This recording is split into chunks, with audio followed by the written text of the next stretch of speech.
This video is brought to you by PrizePicks. The Browns have the worst quarterback situation with the most amount of noise. Like, for the amount of famous that the people are in our quarterback room, like Deshaun Watson is very famous for what used to be positive reasons, but now infamous reasons. And then Shedeur Sanders is famous, obviously. For the famous to good ratio, it's just not where we want it to be. And hopefully, one of these guys can step up. More than likely, I think it's more possible it's Shedeur than Deshaun Watson. But I really don't care who it is. Like, I want just better quarterback play from this team, so that we can have like the fame proportion of this be equal to the play. Because right now we're more famous than we are good, which not a great thing. But because this is a pretty well-known quarterback situation, it's something that the national media is going to be watching and paying attention to. Let's listen to First Take and Stephen A. Smith in their opinion about what the Browns should do with their quarterback room. Cleveland Browns owner Jimmy Haslam told reporters yesterday that Deshaun Watson has, quote, a great chance to be the franchise's starter, considering there's a fresh start under first-year head coach Todd Monken. Okay, so Shedeur Sanders, we've got now Deshaun Watson, Dylan Gabriel is still on the roster. They have first-round draft picks coming up. Who should be Cleveland's starter, Stephen A.? Wow, listen, I'm inclined to say Shedeur Sanders because he finished the season, and Deshaun Watson has been so bad in a Cleveland Browns uniform. But because of the money, RC, Shay, I'm inclined to try to at least give the man one more chance. I'm not telling you to start him without him showing what he could do in training camp and preseason. But my eyes are like, I'm praying and hoping that he lives up to his billing to some degree.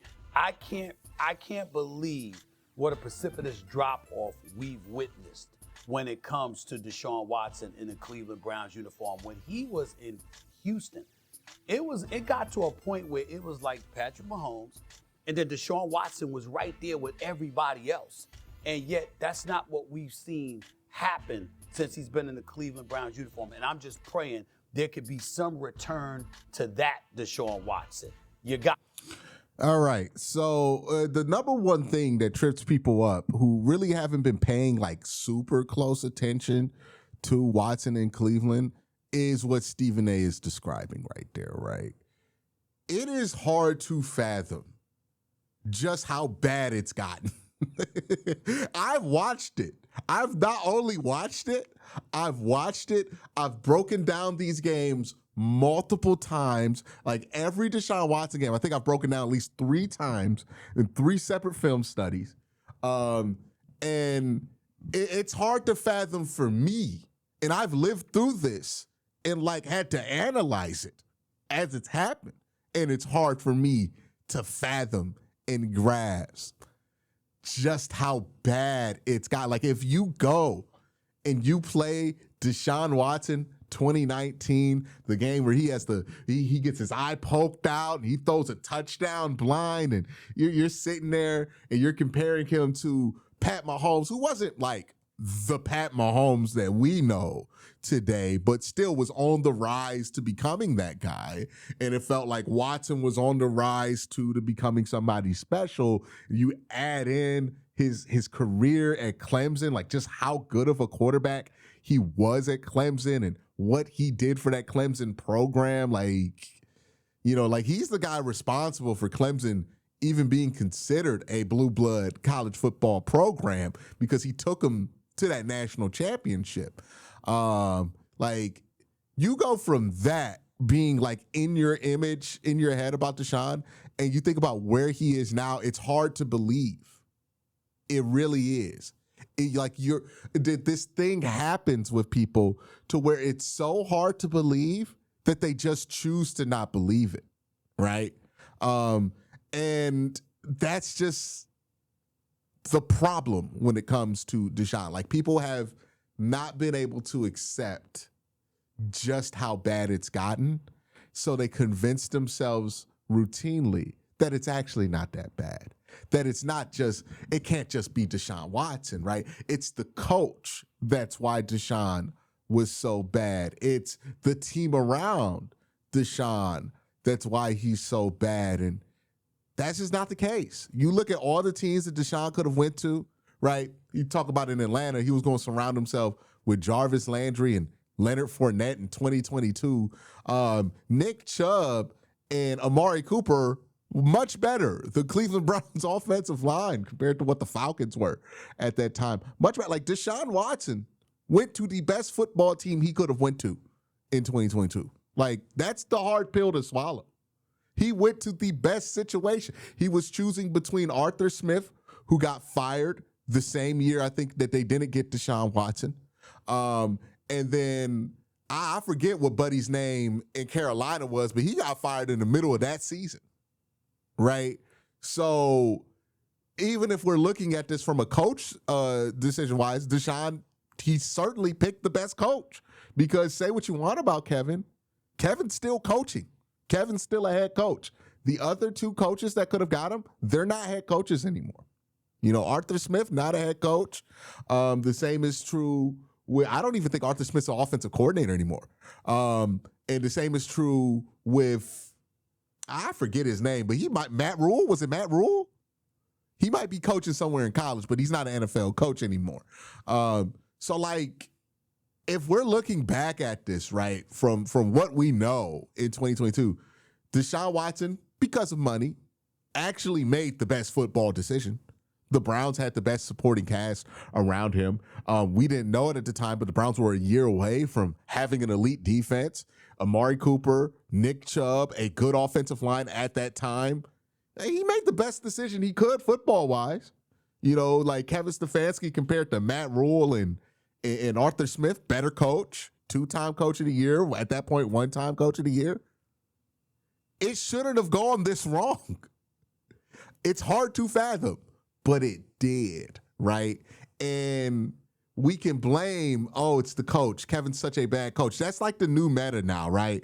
Is to act like Kevin was like so uniquely bad that it was impossible for any quarterback to have success. And that's what people do when you fire a coach. They just ramp up the negative propaganda on him. Kevin needed to be fired, but Kevin wasn't that bad as a head coach that it explains away Deshaun's terribleness. I think we're putting a lot on like the hope that Kevin was so bad that this offense is actually going to blossom into like a Joe Wood style evolution. I don't know if that's going to be the case. I'd be surprised if that were the case with specifically Deshaun Watson. I'll say that. Because the stuff that Deshaun was bad at, it's not stuff that's like unique to the offense he was in. He was like having a hard time reading mesh and stick. Just basic stuff, right?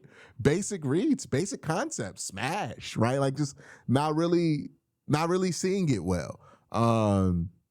And it's truly hard to fathom. And I think that gets people to a point to where they just choose to not believe the reality there. But the reality is the reality with Deshaun Watson. And he just, for whatever reason, I think it has to do with how he's viewed off the field now. It affected his play to a point of no return, or at least to a point to where it feels like there can't be a return. We're going to continue to hear out Ryan Clark, but before I do that, I got to thank my sponsor, PrizePicks. Hey, let me talk to you about my sponsor for this year, PrizePicks. It's a fun way to win cash while you're watching your favorite teams. Forget complex betting rules. Their app is designed to be incredibly easy to use. Just pick more or less on a few player stats and lock in your lineup. Speaking of, here are my picks for this upcoming NFL season. They have Myles Garrett at 14 sacks here. I think he will get more than 14 sacks. Joe Burrow at 3,875 passing yards. I think he'll be a 4,000-yard passer. I'm going to go with more. They have Derrick Henry at 1,224 yards. I'm going to go less than that. Check to see if PrizePicks is available in your state. You can follow me on the app at KWEN_C to see all of my lineups. Download the PrizePicks app today. Play $5 and get $50 in lineups when you download the app using the link in the description. Give them a chance with the money you owe them, the money you paying them, because you can't give them away, to be honest with you. That's the only reason I'm saying that. But Shedeur Sanders did end the season. But my answer to this question would be Deshaun Watson. Headed into the season, Shedeur Sanders should be the #1 player at the quarterback position on the depth chart for the Cleveland Browns. Now, does Deshaun Watson get an opportunity to compete? Absolutely. What you can't do if you're Jimmy Haslam, what you can't do if you're Todd Monken is chase the contract. You can't chase the money. You have to look at the film and say, this is who Deshaun Watson has been in a Cleveland Browns uniform. I agree with you, Stephen A. Who he was in Houston, the guy that they paid for, the person they took a flyer on despite some of the offseason stuff, that dude was worth it. The dude we see playing now or playing recently has not been. And some of the highlights we saw from Shedeur Sanders, the ability to lead this team, the ability to stay tough and fight and get through the adversity, to me, allows him an opportunity to lead the clubhouse at the quarterback position. And it does seem that Todd Monken has some sort of kinship relationship with Shedeur Sanders, and I believe that should be explored before going back to Deshaun Watson in some way trying to justify the money that we guaranteed him when acquiring him. All right, I'll say this. If this quarterback room is what it is, right? They don't add anybody to it. It's just Deshaun, Dylan Gabriel, Shedeur Sanders. If that is the quarterback room we have going into the season, and Shedeur is not the starter, this team's going to be really bad. Like, that's a bad sign to me. You know, if Shedeur can't be the starter in this quarterback room, and look, it seems like him and Todd Monken have a good relationship. It doesn't seem like that's going to be a thing, even though I wonder how much the whole Kevin Stefanski thing was like media driven than actually real, right?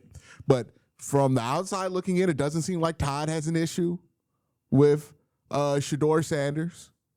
It doesn't seem like he's opposed to him starting. Hell, the way that he's talked, he has to start Shedeur. I mean, he hasn't even watched the film on Deshaun Watson. So, like, you got to watch Shedeur. You got to start Shedeur at this point. If we get through camp, we get through OTAs, and, like, Shedeur's not the starter at the start of the season at this point, and this is the quarterback room, we're in trouble. You know what I mean? Like, I know we want to be optimistic about the season. I know that we are kind of in this honeymoon phase with Todd. But the reality is that the Browns are going to need a certain level of quarterback play in order to reach some of these goals that we're hoping for.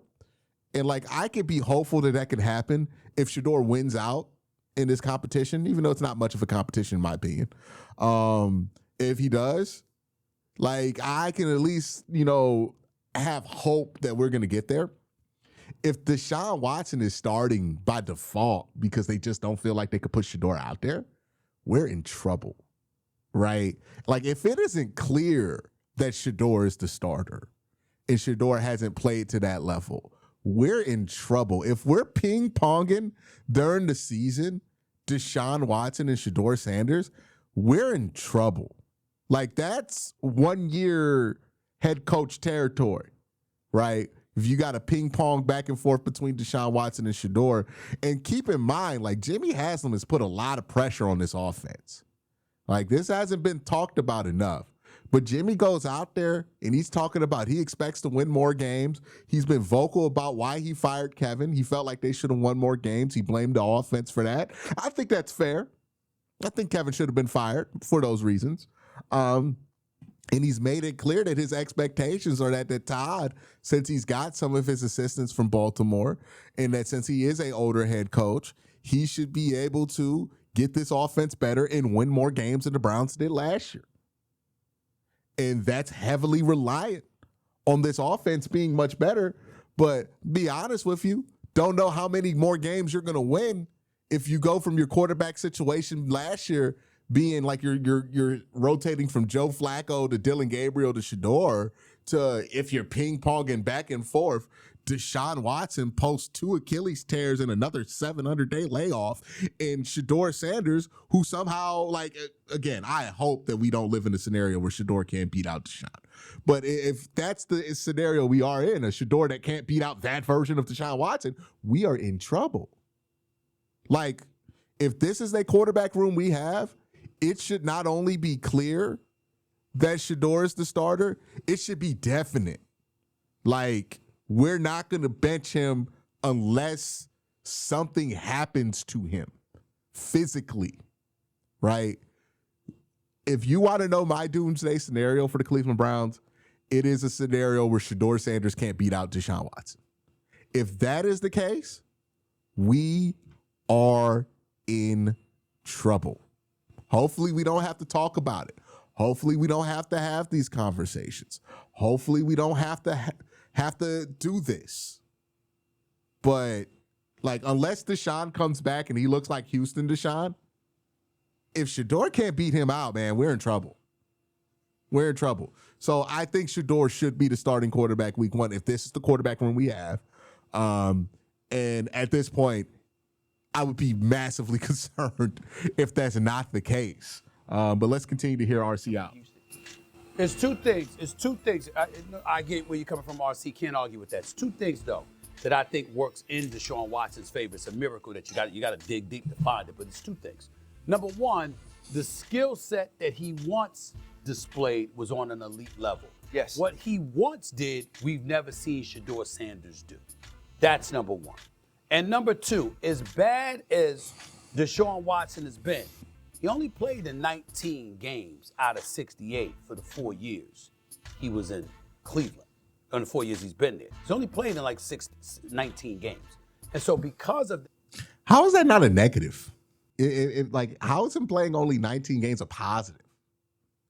Like, I mean, you have massive durability questions, but let's continue. Of injuries, the inactivity, there's still this ray of hope that somehow, some way, we'll see something that reminds us of what he used to be. That, as opposed to seeing him and he hasn't missed any games and he's just out there stinking up the joint. It's a little bit different. We'll see what happens. You know what, like, talking about Deshaun Watson nowadays feels like? You ever hear people talk about, like, 20 years ago, Mike Tyson coming back? Like, not Iron Mike with the little cut in the slight, but with the little fro, right? We talk about face tattoo Mike Tyson, right? Like, every time face tattoo Mike Tyson show up, somebody be like, oh man, maybe he could look like the old Mike. Hell, we still do this to this day with Mike Tyson about to fight Floyd Mayweather, something crazy like that, right? Like something ridiculous. We can't fathom the idea that Mike Tyson went from the baddest man on the planet to being knocked out by jobbers by the end of his career. It's hard to fathom that fall off, right? So what people do with that dissonance is they just choose to ignore it. It's just something else, right? It's his trainer. It's this, that, the third, whatever it is. They choose not to believe it. So they keep buying these Mike Tyson fights. And they keep watching Mike with the face tattoo lose and look terrible. This is what it's like. Like the Deshaun Watson thing, the Deshaun Watson discourse, it's like face tattoo Mike Tyson, where just people can't believe it's that bad. So they just choose not to believe it because it's so incredible how bad he is now to how good he used to be. But that's just where we are. It happened. He fell off. Same thing with Tiger Woods. People still, now Tiger Woods, I think he just got arrested. But people always, like, every time Tiger do something in golf, people try to make it be like, oh, Tiger's back. Tiger's back. He's not. He's been gone since I was a kid. Like, Tiger ain't been good in a long time. It's that refusal to let go of what used to be there. And then you can just hear it when you hear Stephen A. talk about it. He can't let go of the idea of what Deshaun used to be. But I think somebody in the comment section put this perfectly. The last time Deshaun Watson was good, Shedeur was in high school. Like, that's how long ago it was. Like, guys who have been in the league for 23, 24-year-olds were in high school. Yeah, check out. I guess Shedeur was reclassified? So I guess he went in at 19 if he's 24. I don't know. But point is, it's been a long damn time since Deshaun Watson has played quality football in the NFL. It's been a very long time. And the further we are, and when you actually like just listen to what happened between 2020 and now, you got to just accept it's over, right? 700-day layoff. He comes back in 2022, not looking the same. 2023, he finds a bit of a rhythm. He starts to showcase that he might be on his way to being that guy again, but then he destroys his throwing shoulder completely destroyed, misses the rest of the year, comes back in 2024 to start the season. He looks like one of the worst quarterbacks in the NFL. Not just one of the worst quarterbacks. He barely had a success rate higher than Dorian Thompson-Robinson in 2024. Do you guys know what Dorian Thompson-Robinson is doing right now? He's the backup quarterback in the UFL on the Orlando Storm to an undrafted free agent quarterback. That's what Dorian is doing. And that's the level of play that Deshaun was just barely above his last full season as a quarterback in terms of success rate. Then you add on top of that 2 Achilles tears and a 700-day layoff. I understand Deshaun's been working hard. I understand Deshaun has lost some weight. But him working hard and him losing weight weren't why he was terrible at quarterback. Whatever the drop-off here mentally was the issue. And we're not going to figure that out by watching him run in shorts and a T-shirt on Instagram. You know what I mean? We're not going to figure that out until he plays football games, if that's fixed. And until I see any evidence that he's back to making decisions on the level that he used to make decisions in Houston, then I'm not really interested in his comeback story. Same thing goes with his ability to throw the football. I mean, that dropped off significantly from 2024, from 2023 to 2024, right? The zip gate ended up being a real thing with Deshaun Watson. So, yeah, it's hard to believe if you haven't been watching it. And hell, I've been watching the whole time very closely, and it's still hard for me to believe. But at some point, we just got to accept that reality's reality with Deshaun, and we shouldn't expect him to do anything for this team unless he demonstrates that he is more than capable of doing that. So, yeah, the Browns, if Shedeur is not starting and this is the current quarterback room going into the year, I'd be very concerned about the Cleveland Browns. But we'll see what happens. Maybe they get to Deshaun starting in a way that makes me more confident in them. That's certainly a slim possibility, but it's there. But that's my thoughts on this. Let me know what you think in the comment section down below. You have a great day. Having a better night.